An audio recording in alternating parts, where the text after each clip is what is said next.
नमस्कार दोस्तों, स्वागत है आपका हमारे चैनल नॉलेज गेनिंग शो में। दोस्तों, रूस ने भारत को एक ऐसा ऑफर दिया है जिसने सिर्फ डिफेंस जगत की नहीं, पूरी दुनिया की जियोपॉलिटिक्स को हिला दिया है। एक ऐसा जेट जो F-35 की टक्कर का बताया जा रहा है, एक ऐसा ऑफर जिसने टेक्नोलॉजी ट्रांसफर से लेकर इंडिया में पूरी प्रोडक्शन लाइन शामिल है। जी हाँ, रशिया का सुखोई 75 चेकमेट।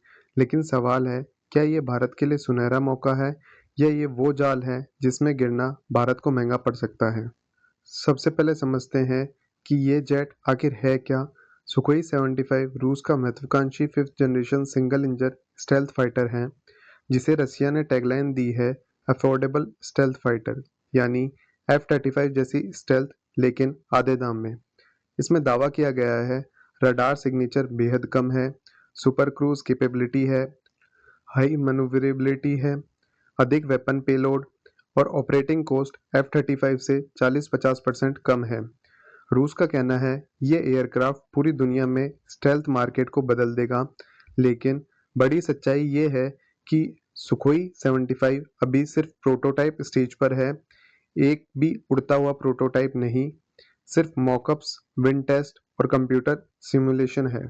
रूस ने इंडिया को सिर्फ जेट बेचने का ऑफर नहीं दिया, बल्कि एक हाई एंड स्ट्रेटेजिक प्रपोजल दिया है, जिसमें इंडिया में सुखोई 75 की एक्सक्लूसिव प्रोडक्शन लाइन होगी, टेक्नोलॉजी ट्रांसफर होगा, डिज़ाइन वर्क में इंडियन इंजीनियर्स की एंट्री होगी, एक्सपोर्ट्स मार्केट में इंडिया की पार्टनरशिप होगी।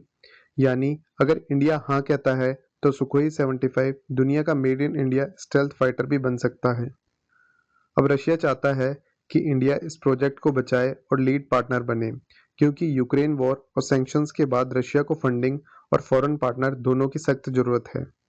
कुछ डिफेंस एनालिस्ट ने इस प्रोजेक्ट पर बहुत साफ और कड़ा बयान दिया है। उनके शब्द थे, सुखोई 75 अभी सिर्फ कंसेप्ट है, एयरक्राफ्ट नहीं। ऐसा प्रोजेक्ट फाइनेंशियली रिस्की और ऑपरेशनली अनसर्टेन है। उन्होंने आगे ये भी कहा, आईएफ की प्राथमिकता एमका है, एक ऐसा विमान जिसे हम खुद डिजाइन, खुद टेस्ट और खुद नियंत्रित करेंगे। रशिया ने सुखोई 57 में भी कई वादे पूरे नहीं किए, टाइमलाइन और परफॉर्मेंस दोनों कभी साफ नहीं हुए। ऐसे प्रोजेक्ट में प्रवेश, बजट और ध्यान दोनों को विभाजित कर देगा। इस बयान ने इंडिया रशिया डिफेंस सर्कल में हलचल मचा दी है, क्योंकि यह पहली बार था जब भारत के भीतर से सुखोई 75 पर इतनी खुली शंका सामने आई है। दोस्तों, यह मामला जेट की तुलना का नहीं, ये भविष्य की स्ट्रेटजी का मुकाबला है। एम का इंडिया का 5th जनरेशन स्टेल्थ फाइटर, उसमें इंडियन डिजाइन होगा, इंडियन वेपन इंटीग्रेशन होगा, इंडियन मिशन फिलॉसफी होगी, फुल कंट्रोल और किसी पे कोई डिपेंडेंसी नहीं। 2035 के आसपास इंडक्शन हो जाएगा। और वहीं सुखोई 75 रशिया का 5th generation concept jet attractive proposal है, कम लागत है, प्रोडक्शन अभी रेडी नहीं है, रशिया पे डिपेंडेंसी रहेगी और टाइमलाइन का अभी कोई पता नहीं है। अगर इंडिया सुखोई 75 लेता है तो एमका के फंडिंग और टाइमलाइंस दोनों पर दबाव बढ़ सकता है। हमें प्रूवन टेक चाहिए, सिर्फ प्रोमिसेस नहीं। तो रशिया इंडिया को लेकर इतना डेस्परेट क्यों है? इसके पीछे 3 कारण हैं। सैंक्शंस ने उसकी एरोस्पेस इंडस्ट्री को कमजोर किया, सुखोई 75 को फॉरेन फंडिंग की जरूरत है, इंडिया एकमात्र बड़ा बायर है प्लस पार्टनर बन सकता है।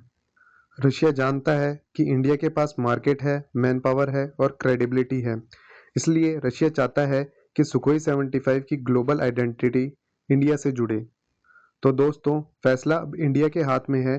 रशिया का सुखोई 75 चेकमेट, क्या ये इंडिया के लिए एक हिस्टोरिक अवसर है या फिर एक हाई रिस्क गैम्बल जिसमें गिरकर अमेरिका जैसी घरेलू शक्ति कमजोर हो सकती है? आपका क्या मानना है? क्या इंडिया को सुखोई 75 में पैसा लगाना चाहिए या पूरा फोकस अमेरिका पर रहना चाहिए? कमेंट्स में अपना जवाब जरूर बताएं, और अगर ये वीडियो पसंद आया हो तो इसे लाइक करें, शेयर करें और चैनल को सब्सक्राइब करना ना भूलें। जय हिंद।